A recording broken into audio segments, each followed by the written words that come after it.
Have you ever caught yourself mid-sentence, talking to an empty room, not texting, not on a call, just talking? Maybe you were rehearsing a conversation that hasn't happened yet. Maybe you were replaying one that already did. Or maybe you just muttered, "All right, focus. What's the actual problem here?" And then you paused, caught yourself.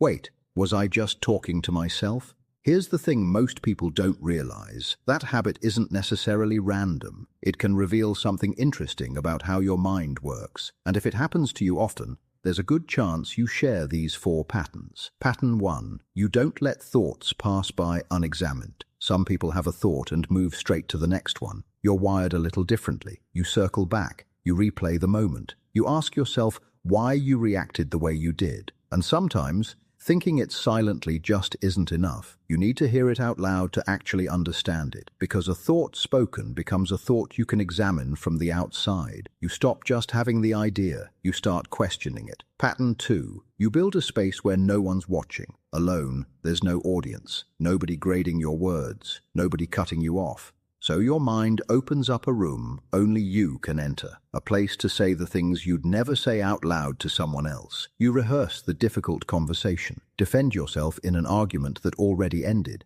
figure out in real time why something got under your skin. You're not performing, you're just working it out. Pattern 3. Silence doesn't scare you, it activates you. For a lot of people, quiet feels uncomfortable, empty. For you, it can be different. The moment it goes quiet outside, something switches on inside. Conversations that haven't happened yet start playing out in your head. Scenarios, possibilities, people you're trying to understand. None of this automatically makes you introverted, by the way. You can love being around people and still carry an entire world in your head that runs without any outside input at all. Pattern 4. You use words to calm yourself down. This might be the most useful one. There's a difference between quietly spiraling and saying out loud, "Okay, stop. What is actually bothering me right now?" Something shifts the second a feeling becomes a sentence. You're no longer just feeling it. You're standing a step back, looking at it. And that small bit of distance, it's often exactly what turns an overwhelming moment into something you can understand. So the next time you catch yourself talking to an empty room, don't immediately file it under weird. It might just mean you've got a mind that sometimes needs to think out loud to think clearly. A mind that rehearses before it commits.